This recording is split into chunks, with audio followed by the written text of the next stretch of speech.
Hey folks, Dan Frio here with your 2025. So the markets have been waiting since the presidential election. The markets, I'm talking about the equity markets, the bond markets, even interest rates, are being set on pause, waiting for what Trump's going to do next, especially with the tariffs. So we had the tariffs put in place this weekend. A lot of people are saying that's going to be a huge inflationary push. But let's go over now that the tariffs are put in place, what's happened over the last 48 or 72 hours? Well, a lot of breaking things happened, especially last night. The tariffs on Canada and Mexico after they plead to boost the border enforcements. But then on the other side, China just didn't roll over. They came over and said, okay, now we're going to start tariffing things that you guys send us. So could this be a complete mess? Well, the markets so far like the data that's coming in. And why I say that? Well, right through here, the stock market, we have green across the board. We have oil down, and we have I don't see the VIX here, but this is basically positive news that we're seeing right now. The biggest concern interest rates is it going to allow the interest rates to basically unlock the housing market? That's what we're trying to figure out in today's market. So right through here, the bond market likes this data too. So right through here, when the market opened, it was down a little bit, kept deteriorating a little bit, and then all of a sudden it just took a turn for the better. So prices of mortgage bonds are going up right now. What do we know when mortgage bonds go up? Yes, relationship. So let's get over to talk about this for a second. Okay, so here's what mortgage rates are. These aren't my rates, folks. To get these rates, you have to have a 780 credit score, and you have to put down 25%. That's the backdrop of a lot of these rates. If you want to figure out what you qualify for, please reach out to me. Hopefully I'm your nationwide mortgage loan officer. I'm licensed in all 50 states as well as Puerto Rico. I'd love to help you. The unique thing about us is we have a slogan application. One credit pool, we're going to shop your loan over 30 different lenders. Now, how do we do that? So what I am is I work at a federal bank. That gives me licenses all over the country. But the unique thing about us is we're also a mortgage broker, and that's very uncommon. So that gives me the ability to work with over 30 other lenders to offer you their rates and their programs. So where else can you find that? So I'll give you all my information. You can reach out to me at that point. So again, let's go recap. President Trump puts those tariffs on, but now he's paused those. China is retaliating with their tariffs. The stock market's doing pretty good off of this. Bond market's doing pretty good. Now let's see what the overall market's reaction is to this. So let's get an analysis from China directly on CNBC to what's going on behind the scenes. So overnight, President Trump's 10% tariff on China took effect, and China announced retaliatory measures. Eunice Yoon joins us now from Beijing to detail those. Hello, Eunice. Hey guys, well, China raised the stakes. It announced a raft of countermeasures, 10 to 15% tariffs on energy imports, farm gear, and trucks, export curbs on tungsten and other rare metals, an antitrust probe on Google, and then blacklisting PVH, which is the owner of the Tommy Hilfiger brand and Calvin Klein brand, as well as genetics company Illumina. Now, the impact of each measure varies. It is overall, though, relatively modest. For example, the U.S. accounts for 5.4% of China's LNG purchases. The Google search engine is blocked here. U.S. companies also ship a very limited number of farm equipment as well as big engine sedans to China. Even so, this move today is really seen as a way for China to gain leverage on President Trump if there is indeed some sort of larger trade deal. And Eunice, that clearly seems to be the takeaway that, as you say, these are relatively, measured and selective measures that China has put on here. What do we think the terms of any negotiation might be? Obviously, the sort of cover for the, proposed Mexico and Canada tariffs were mostly about fentanyl at the border. Is that going to be, where things come together here? Is there something more that we're going to have to be mindful of? Well, I think that it looks as though the discussions with the Mexican president as well as the Canada's Justin Trudeau were mainly about fentanyl. And so from China's perspective, they've already said again today that fentanyl is the U.S.'s problem. And I think what you're seeing is that unlike Canada and Mexico, China does not feel that it is in a position, and the CCP as well as President Xi Jinping is not in a position to really look as though they are caving in to the West. They are loath to that. They want to make sure that President Xi looks as though he is always in control in any discussion with President Trump. So a lot of this, these measures that we're seeing now, I would think would appear to be a way for China to leverage against President Trump in any discussion for a larger economic bargain. Eunice, why these companies that are kind of being singled out? It doesn't make sense, at least from our perspective. Is there anything you can see for making rhyme or reason of why those companies were selected? I think that it's probably because they don't actually have that much business here. They're not, it's not super meaningful. I mean, for Google, for example, like I said, there is no search engine here for Google. They have 1% of global sales in China, so there is some business here. But for a PVH, we've already seen that investigation announced. Illumina is a new one, but they have a relatively small business here, though they have been growing. So we could see that they are selecting companies that have some exposure here, but wouldn't necessarily rock the boat, but still would provide a way for China to be able to say, well, I'll allow some, more sales of one particular item or another if you, give in on something else that preferably that China would want to see from the United States, such as a lifting of export controls or to the like. Eunice, I know this is a hard question to answer, but can you tell me, after what just happened with Canada and Mexico, does President Trump look stronger, weaker, or about the same to the leaders in China? Or is it a very different situation in that this is China and the politics are just so different domestically here in the United States?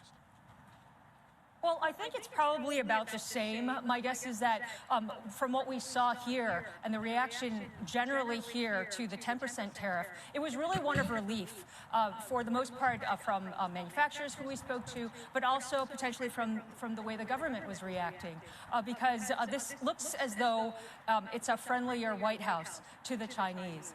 That you saw that President Xi and President Trump had a conversation, that the Chinese were invited to the inauguration, so the VP was meeting with J.D. Vance, so overall it's been kind of friendly. And then when it was 10%, it was seen as, well, wow, that's pretty good. It wasn't the 60% that was promised on the campaign trail. And so I don't necessarily think that anything really changed from this particular announcement. So here's what I take out of this and it was what I was expecting. The president's tariffs that he put in was basically to say, Canada and China, we need help at the border. And I think he got their attention. And then when they talk about China limits what we do in China, but we don't have that many limitations in China on things coming here. The biggest thing, the take, and why I played that video all the way through its duration, is they were expecting 30, 40, 50, 60% tariffs. And he came back and said, we're going to hit you for 10%. And they're like, oh, that's an easy pickup. So is this all going to be inflationary? Could China maybe just discount their pricing 10% and just pass this along and we not really see or have any impacts on a lot of this? Time's going to tell, but that's what I think. I think this is a good pawn move for better long-term inflation in the U.S. because of a lot of this stuff, and to just get the other countries' attention, saying, "Hey, folks, we need cooperation with you guys." So that's the take that I think that's out there right now, based on the market's reaction. So again, let's get over to see what the bond market's doing. It's staying steady, up 5 ticks right now. Go back over to the stock market. Stock market, Dow, S&P, NASDAQ are all up. Futures or oil's down. Let's get over to see the VIX is not on the board. So the 10-year Treasury is up just a tick, so nothing major there. Let's get over to They have the JOLT index coming in, and this is job openings and labor transfers, a huge number here. It was last reading was 8.1 million. It was expected to drop a little bit down to 8 million. It was at 7.6 million. So a big difference there. That's also going to give a positive adjustment in the markets that we're seeing right now. So what does all this have to do with mortgage rates and what the Federal Reserve is going to do? Let's get over the CME Fed Watch tool and see if there's any changes there. So right now the federal funds rate is 4.5. You're seeing it right there on the screen. You scroll down, there's still an 84% chance that the Federal Reserve is going to keep that rate there at the March meeting. And then I'm going to just say, gloves are off at that point. We're going to get a lot of data in before the May meeting that comes in. So my take on all this is mortgage rates are starting to really stabilize. You can go back through here. Mortgage rates, when's the last time you saw basically a week where mortgage rates really didn't move? So this is a positive news when it comes to the real estate market. At least it's hopefully now some of the numbers start to come down on the inflation front where the Federal Reserve could start cutting, and we'll see the bond market react into this as well. So could we be in the tune of maybe 6% rates in the 6% range here sometime soon? And the tunes are starting to point a little positive that way. Okay, so that's what we got. So the recap is President Trump paused the tariffs on Canada and Mexico, but China retaliated with their own tariffs. Right now, the stock market and the equity markets are liking all this. Bond market is saying, okay, not bad. We'll take it. So stable. The economic calendar, basically, we just got the JOLT index today. Tomorrow we get the ADP payroll numbers based on how this comes in. Now when we start seeing the jobs numbers, and this is what a lot of people are worried about or concerned about. So this is basically now the pivot point of what the Federal Reserve's looking at, this and the inflation numbers. And now that we have tariffs, at least tariff news on the table, that might be starting to ease that a little bit.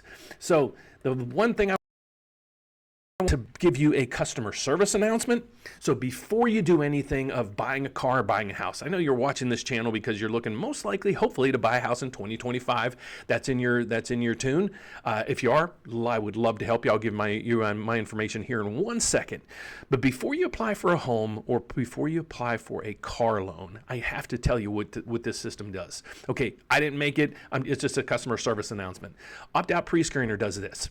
Once you or a car loan, that data is sold. Okay, your financial data is sold out there to basically whoever wants to buy it almost. And if you want to stop that, it's because here's what happens is you call me, you put in your application, I pull your credit. Now we have 30 other companies calling you saying, hey, you need a mortgage. I can do a fantastic job. They don't even know anything about you. So same thing with a car loan. If you want to not be bothered with 50, 60 sales calls, please check out optoutprescreener.com. So now, well, like I said, my name is Dan Frio.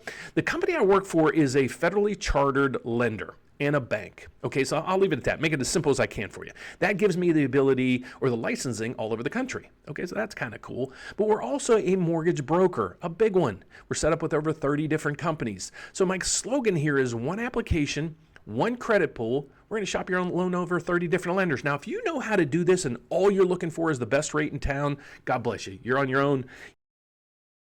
50, 60 different companies. But if you want us to take the heavy lifting off of this, you want to focus in on your life, your family, your job, and just getting into that new house or maybe buying that first investment property, hopefully you can reach out to me. Like I said, go to the rateupdate.com. There's 3 different ways you can do this. You can put the apply now button right up through here. We usually say, don't do that. But if you do that, I'll be in touch with you probably within the next 24 hours after you finish the application.